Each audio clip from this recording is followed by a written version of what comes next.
Let's get perspective now from longtime Washington insider Greg Valliere. He's the chief U.S. policy strategist at AGF, joining us this morning from Quebec City. Greg, thanks as always. Nice to have you with us.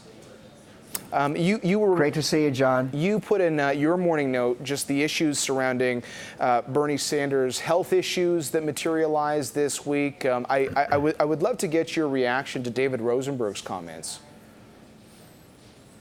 Well, I mean, you and I have talked about this for months, that Elizabeth Warren was the candidate to watch, and sure enough, she is the slight front-runner right now in New Hampshire and Iowa. Joe Biden is showing he's maybe lost a little bit off of his fastball. Bernie Sanders' campaign was imploding even before yesterday when he had surgery. So if Elizabeth Warren is looking like the nominee, and if Donald Trump is looking pretty vulnerable, that is absolutely something the markets have to worry about. What are the most common questions? You meet with clients all the time. What are the most common questions you're getting about D.C. and the connection to the stock market?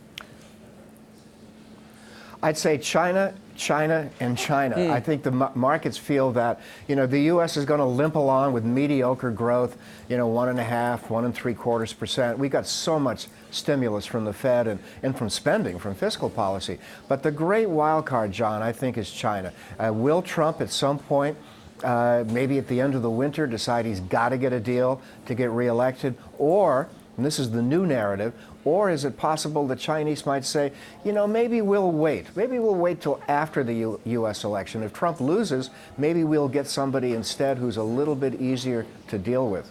The challenge, I guess, for everybody is figuring out ultimately where the president wants to go in those China talks. Even this morning, over the last 20 minutes, a few headlines have been crossing about what he's been saying. Essentially that if China doesn't do what the U.S. wants, the U.S. has a lot of options. What does a comment like that mean to you?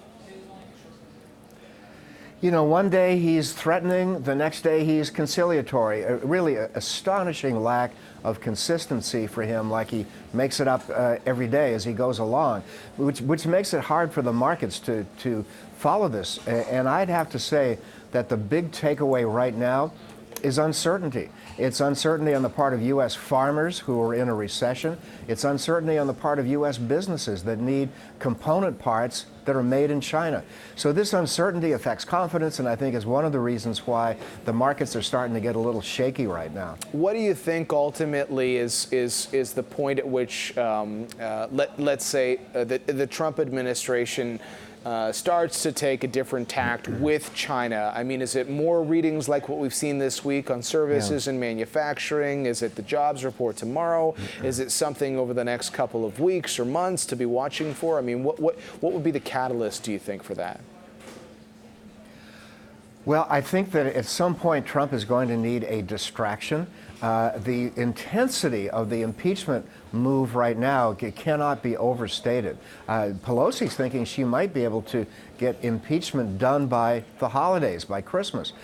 So I think Trump is going to need a distraction. So I wouldn't be surprised if in the next few weeks he says we're really close to a deal. The problem is, as we know with the NAFTA replacement, as we know with Japan, with the EU, he can say we're close to an agreement in principle, but the details still have to be ironed out. When you say Pelosi feels potentially that impeachment can be done relatively quickly, what are we talking about here? We're talking about getting through what's happening in the House with the inquiry? Yeah, I think it's possible the House will finish by the end of the year. Then that does raise the issue of a trial in the Senate. I've been saying, as you know, John, for months and months and months, that there are not the votes in the Senate. You need 67 out of the 100 senators. There are not the votes in the Senate to convict.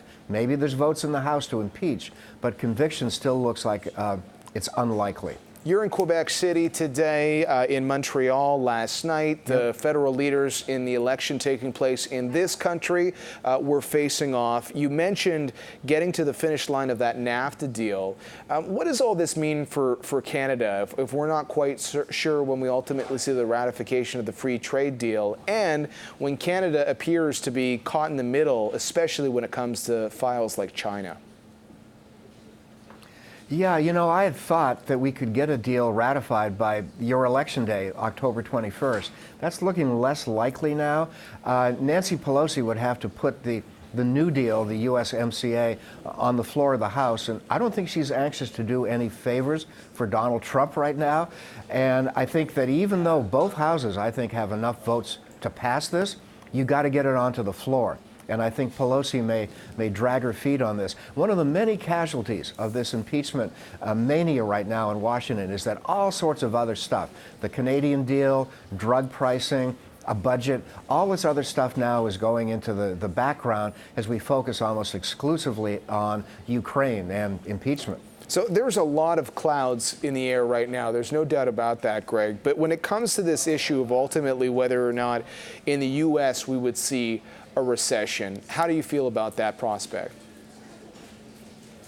Well, I don't agree with David Rosenberg on everything. I'm not bearish, and I agree with him that Elizabeth Warren is a threat. But I think the U.S. economy is not close to a recession. It's not imminent for one major reason, John. The stimulus out of Washington is extraordinary, and it's not just monetary stimulus from the Federal Reserve, and I think we'll get another rate cut at the end of October. It's fiscal stimulus. The amount of spending that we're doing on, you name it, defense, the wall, domestic spending, on and on and on, I think the fiscal and monetary stimulus together can keep our growth at 1.5%. Nothing to write home about, but it's a heck of a lot stronger than Western Europe. Helpful context as always, Greg. Thanks very much. Always good to have your time. All right. Greg Valliere. Good to see you. You too. Greg Valliere, Chief U.S. Policy Strategist at AGF, joining us.